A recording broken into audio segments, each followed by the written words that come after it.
Alright, so we're gearing up for what it looks like to be another great season of summer movies, even with the ones that are anticipated by the fans, including myself, even with major summer blockbusters, even with the ones I'm mostly looking forward to, even with the ones that I'm less interested in, even though that we have big movies coming out, and it looks like to be another great season, and just so much more as well. And so this will be my full ranking of every movie I'm looking forward to see this summer movie season in 2024, and this will be from the movies that I'm super excited for, that I'm mostly looking forward to, even with the ones on the other side that I'm less interested in. And this will be my own ranking, this will be my own opinion, and more as well. And so if you're new here, then be sure to subscribe and hit that notification bell so it's on any future videos. But now let's get into it. And now, coming in at last place is Twisters. And now, this is the follow-up sequel to Twister from 1996, starred with Bill Paxton and Helen Hunt. And even with Twisters, which I think is a reboot,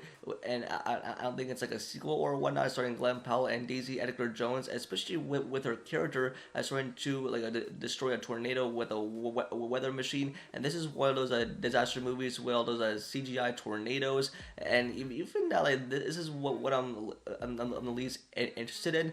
But even with Glenn Powell and Daisy Edgar Jones in this movie, I think they are gonna form like a bit of chemistry and potentially fall in love with each other. So especially working together to possibly destroy a tornado, and even the CGI tornadoes in this movie, it kind of look good, but at the same time it looks kind of epic, especially from the trailers, and especially as it is action packed, and from what we've seen, especially from the Twister, and for whether they're going to adapt in this movie. Plus, I mean, I heard that they filmed on location in Oklahoma during a tornado season, which I'm excited to see for how that turns out. But I mean, this looks good, but I'm the least interested in this movie.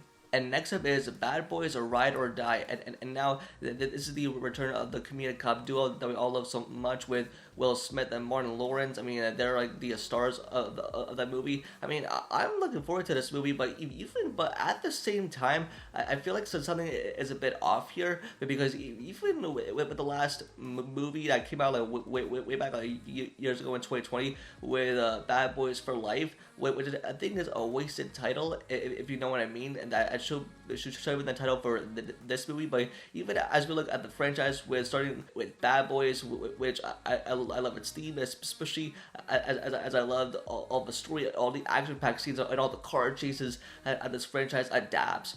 But even with Will Smith, especially after that incident with the Oscars, and post that incident, and the way that it affected his acting career, and even that he's still like a part of this movie, which is something that I'm really looking forward to. I'm really excited to see Will Smith in a movie again, even with Martin Lawrence. And plus, that I have like some of the cast from the last movie back with Vanessa Hudgens and more. And like, even though this is touching upon like a story involving Captain Howard and just so much more, but hey, I mean, I'm looking forward to this movie, but we'll see how it turns out. And next up is Despicable Me 4. And now, even coming off after Minions: The Rise of Gru, and even with this movie, that we're seeing Gru back, that he has a family with Lucy and Margot, Edith, and Agnes, and they have a child. And now Gru has moved on from being a villain and now to being a family man. Like, he's pretty much a dad,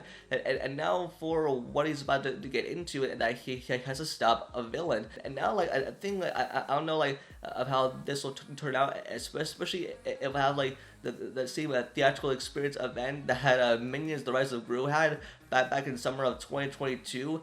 But I think that this will perform well at the box office.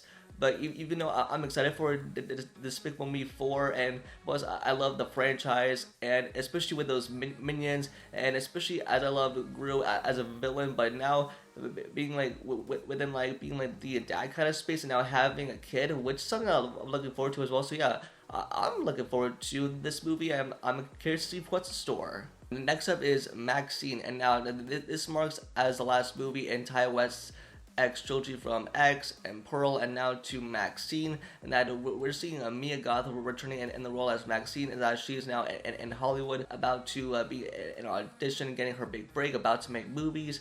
But like suddenly when she realizes that like a killer is on the loose, and like like killing people, and now that with like Maxine and that has to figure out of who this like a Night Stalker is, or like even though there's some big twist going down on what's really going on. I mean, I'm excited for this movie. In fact, that we have Kevin Bacon and Giancarlo Esposito, Halsey, and I'm just looking forward to this movie. And if you haven't caught my trailer breakdown for this movie, I'll link it up above or somewhere. But even though I'm really looking forward to this movie and the fact that it's gonna adapt all the horror aspects, especially like the old classic days of Hollywood, especially with horror movies, and I'm looking forward to it.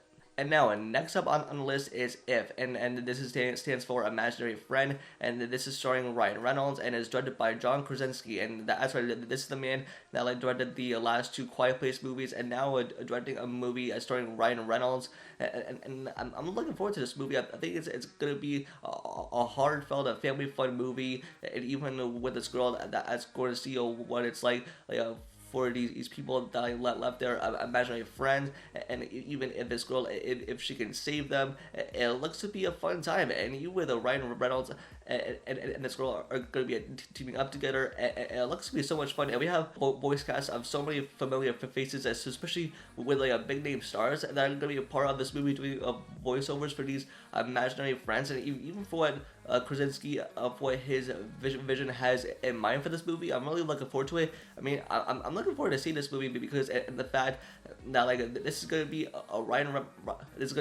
Reynolds and John Krasinski movie, and with Krasinski in the director chair and what his vision has to unfold. I'm looking forward to it day one.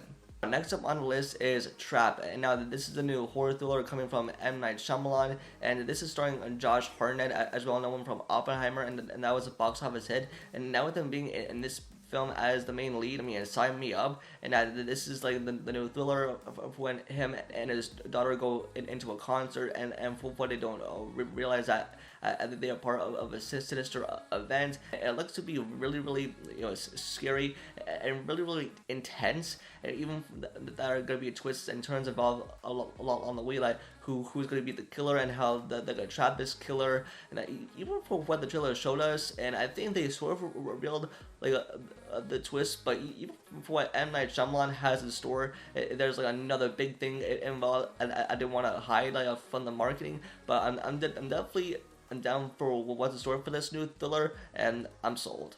And next up on the list is Ferocia. Now this is a part of the Mad Max universe, and this is the prequel, I think said before, Fury Road, with Anya Taylor-Joy as young Ferocia, and that this is the story of her being taken away from her family, and she has to find some way to get back home. And this looks to be a very action-packed movie, and I think like footage what was shown from CinemaCon and how this is going to be an amazing movie, especially with the addition of Chris Hemsworth.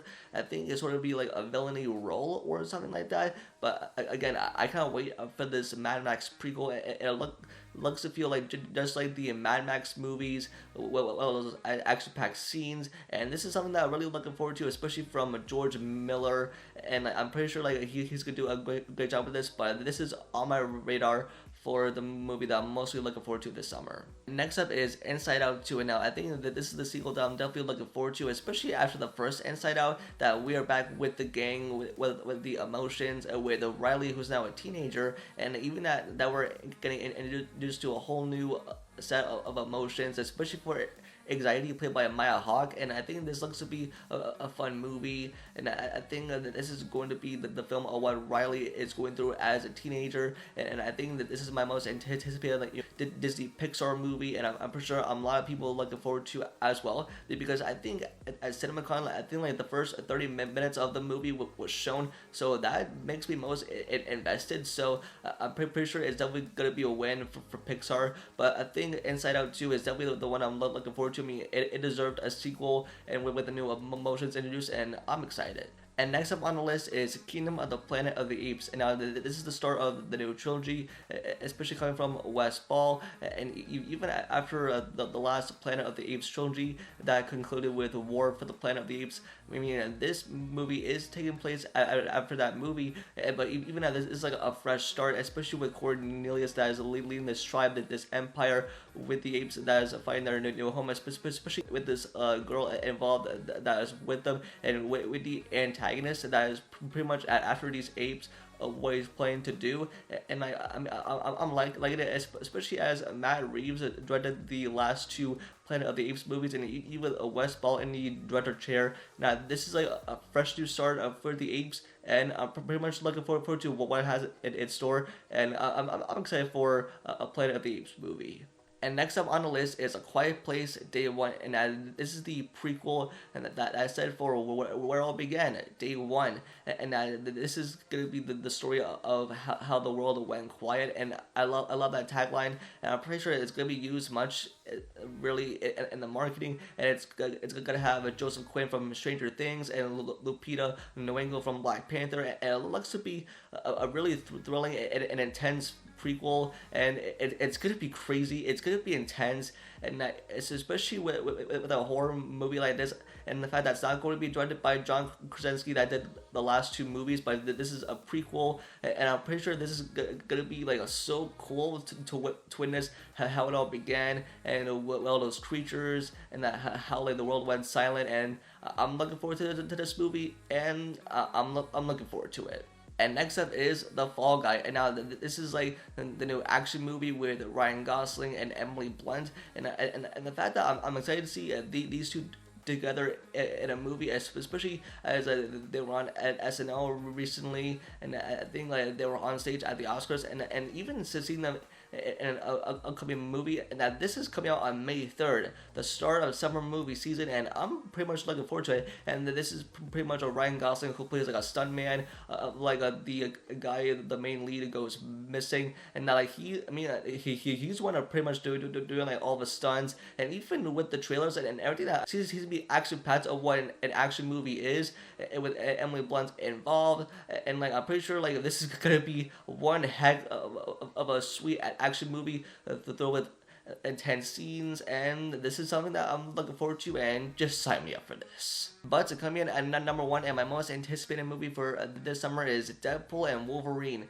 and I'm excited for this movie for like so many reasons. It's because even for the first reason that it's the first R-rated movie in the MCU, and two, it's the return of Hugh Jackman's Wolverine, and this is Deadpool's first time in the MCU, and the fact that we're going to see Deadpool and Wolverine in this movie, and just like being together in this crazy wild multiverse movie is probably going to set up so much for the future of the MCU, or should I say the multiverse saga, for the next two Avengers movies, and everything is possibly going to change forever with this movie, and with the TVA involved, and the fact that we have Matthew McFadden from Succession playing a TVA agent, and this looks to be like a wild movie, and we're going back to like the MCU timelines, and this is something that I'm pretty much looking forward to, especially after all the hits and misses that the MCU has put out. I'm pretty sure this will save it, and I'm pretty sure that this will have crazy marketing to it, like a popcorn bucket, and crazy marketing, especially involving these two, and I just cannot wait for this movie. And so there you have it. These are the movies that I'm mostly looking forward to this summer of 2024, and even with the ones I'm least interested in, and hopefully I'll give it a shot. But hey, this is the summer movie season lurking upon us, and I'm really looking forward to all these movies coming out this summer as well. And so that is what we have for this video, and just let me know your guys' thoughts in the comments down below, and let me know what movies are you mostly looking forward to this summer movie season in 2024, and how would you rank them, and just let me know in the comments. Don't forget to like the video and subscribe and turn on notifications about future videos. Also follow all my social medias, which are linked down below. And with that, I'll see y'all in the next video. Peace.